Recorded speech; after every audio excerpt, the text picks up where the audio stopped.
Hello, beautiful listener. I have another fantastic fairy tale for you today.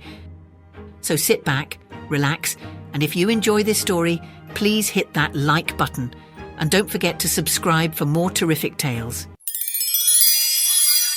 The Snowdrop by Hans Christian Andersen. It was winter time. The air was cold, the wind was sharp, but within the closed doors it was warm and comfortable. And within the closed door lay the flower. It lay in the bulb under the snow-covered earth. One day rain fell. The drops penetrated through the snowy covering down into the earth and touched the flower bulb and talked of the bright world above. Soon the sunbeam pierced its way through the snow to the root, and within the root there was a stirring. "Come in," said the flower.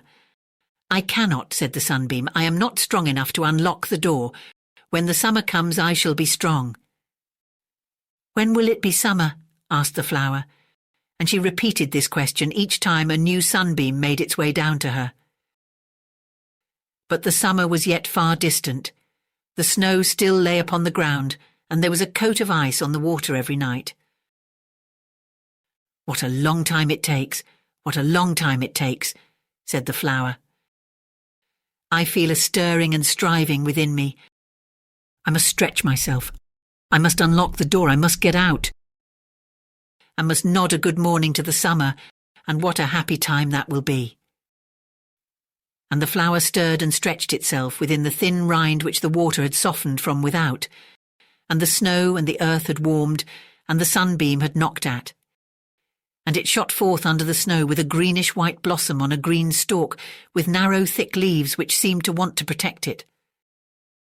The snow was cold, but was pierced by the sunbeam, therefore it was easy to get through it. And now the sunbeam came with greater strength than before. "Welcome, welcome," sang and sounded every ray. And the flower lifted itself up over the snow into the brighter world. The sunbeams caressed and kissed it, so that it opened altogether, white as snow and ornamented with green stripes. It bent its head in joy and humility. "Beautiful flower," said the sunbeams, "how graceful and delicate you are. You are the first, you are the only one. You are our love. You are the bell that rings out for summer, beautiful summer, over country and town. All the snow will melt, the cold winds will be driven away, we shall rule, all will become green, and then you will have companions, syringas, laburnums and roses.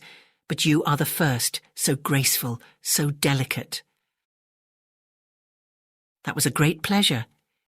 It seemed as if the air were singing and sounding, as if rays of light were piercing through the leaves and the stalks of the flower.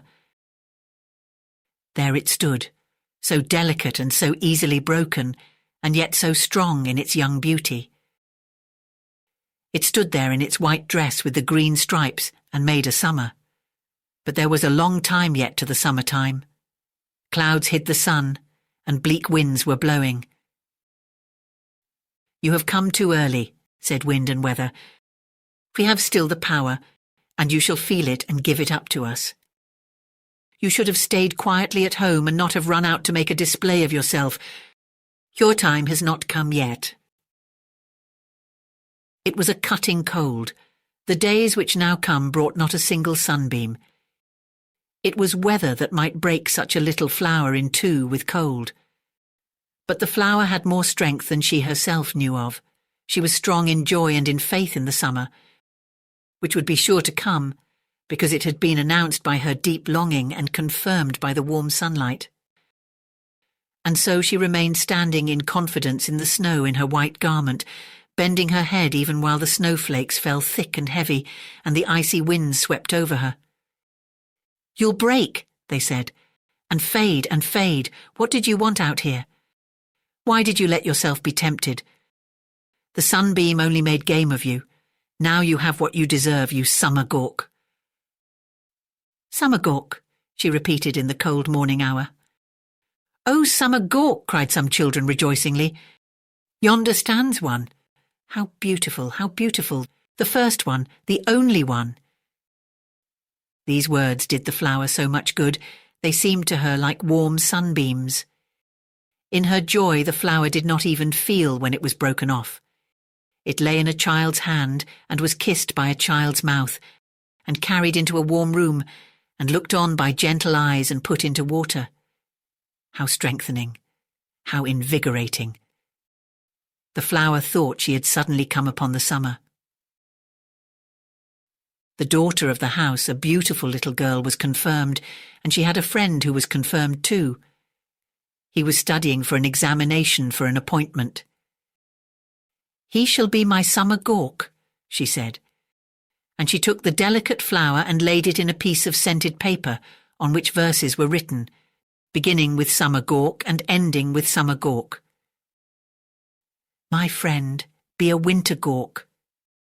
She had twitted him with the summer. Yes, all this was in the verses, and the paper was folded up like a letter, and the flower was folded in the letter too. It was dark around her, dark as in those days when she lay hidden in the bulb.